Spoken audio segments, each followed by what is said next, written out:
afternoon and welcome to the Vatican, where the funeral of Pope Francis has taken place.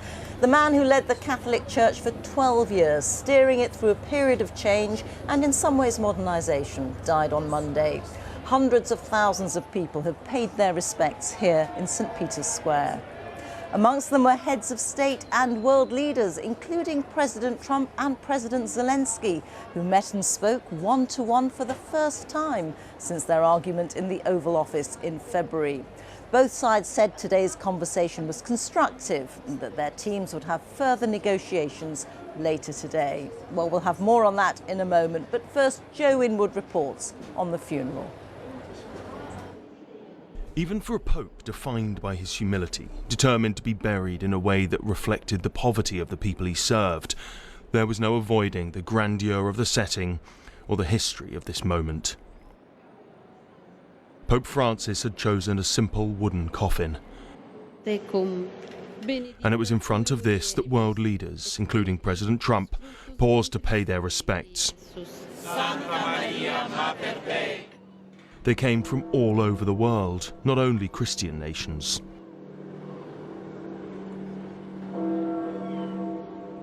Prince William was representing the King.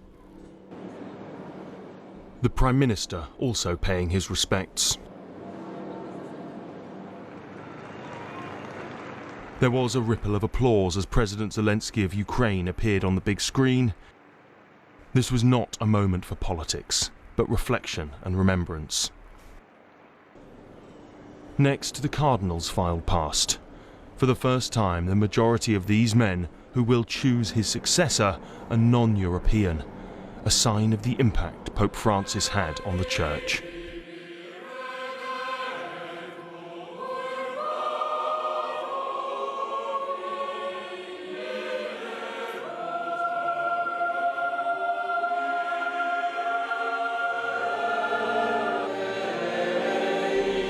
Pope Francis wanted his coffin not raised, but on a level with the people, as the funeral mass began. Then the Liturgy of the Word, 2 Bible readings. A reading from the Acts of the Apostles. In those days, Peter opened his mouth and said, "Truly, I understand that God shows no partiality.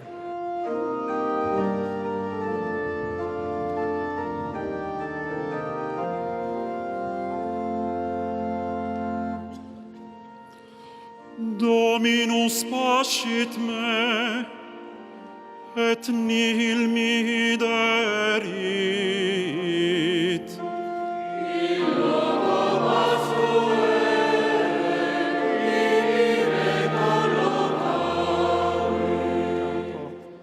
Cercando di ispirarsi.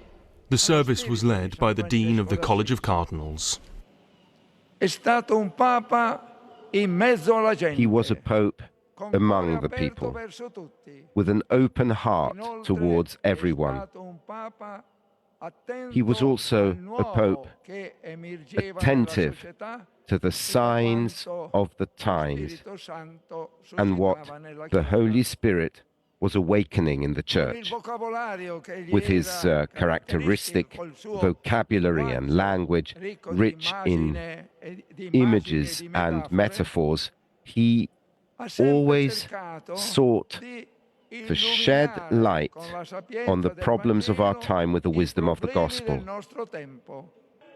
In front of world leaders, many of whom won power with messages contrary to that of Pope Francis, there was praise for his championing of the poor and the disadvantaged. His gestures and exhortations in favor of refugees and displaced persons are countless. His insistence on working on behalf of the poor was constant. The Vatican says 250,000 people attended the funeral.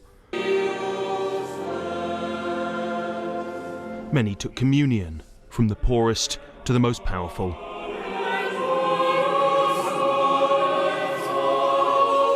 As final prayers were said, the Vatican, the wider Catholic community, and much of the rest of the world said their farewells to Pope Francis.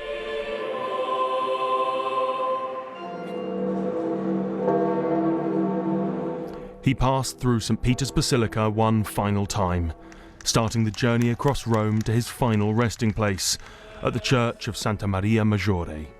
His burial in a poorer area of the city, an example in death of the principles by which he lived his life. Joe Inwood, BBC News. Our religion editor Aleem Maqbool has been watching the whole service. Aleem, a magnificent occasion, and we'll talk about that in a moment. But there's also been some very striking diplomacy going on. I suppose it was always likely, given that we've got 170 foreign delegations here. All eyes were always going to be on President Trump and President Zelensky. And we've had extraordinary pictures of a meeting that they had inside St. Peter's Basilica, a couple of chairs pulled up not far away from the coffin of Pope Francis. They had just separately paid their respects to Pope Francis, passing by his coffin, and then decided to have this ad hoc meeting. We hear that they're going to be meeting later in the day, but amazing that it's happened at this occasion, because Pope Francis in life was certainly someone who saw his role as bringing people together. And amazing that it's happened on a day like this, that President Zelensky and President Trump came together, their first face-to-face meeting since February, and that altercation, I suppose, in the Oval Office. To what end, we don't know, but amazing that it's happened today.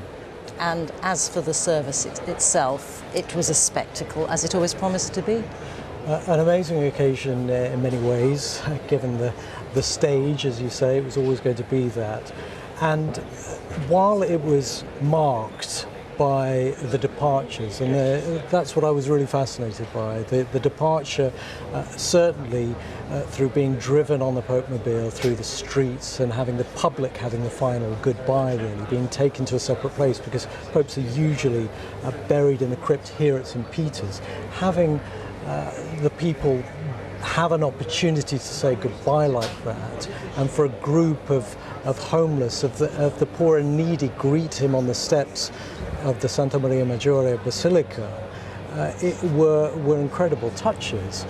But of course there was still the ritual, the tradition, the symbolism of everything we had expected.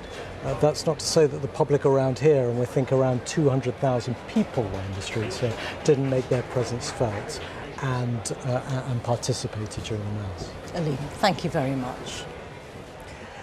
That's it from us for now. Let's hand over to my colleague Martine Croxall for the day's other news. Rita, thank you. Virginia Giuffre, who accused Prince Andrew and Jeffrey Epstein of sexual abuse, has died by suicide at her home in Australia. In a statement, her family said she had been a fierce warrior in the fight against sexual abuse and that the toll of abuse became unbearable. The Duke of York has denied all the allegations. Our Australia correspondent Katie Watson reports. Virginia Giuffre was one of the most prominent accusers of Jeffrey Epstein, the disgraced US financier accused of running a vast sex trafficking network. Giuffre claimed she was trafficked by him and forced to have sex with the Duke of York. This photo of them together, now infamous. Prince Andrew, though, has always denied the accusations. He reached an out-of-court settlement with her in 2022 that contained no admission of liability or apology. In an interview with Panorama in 2019, she stood by the accusations. He knows what happened. I know what happened. And there's only one of us telling the truth. In a statement, Virginia Giuffre's family said she was a fierce warrior in the fight against sexual abuse and sex trafficking. She was the light that lifted so many survivors. In the end, the toll of abuse is so heavy that it became unbearable for Virginia to handle its weight. We know that she is with the angels. Born in the US, the 41-year-old had recently been living with her children and husband close to Perth, but recent reports suggest the couple had split after 22 years of marriage.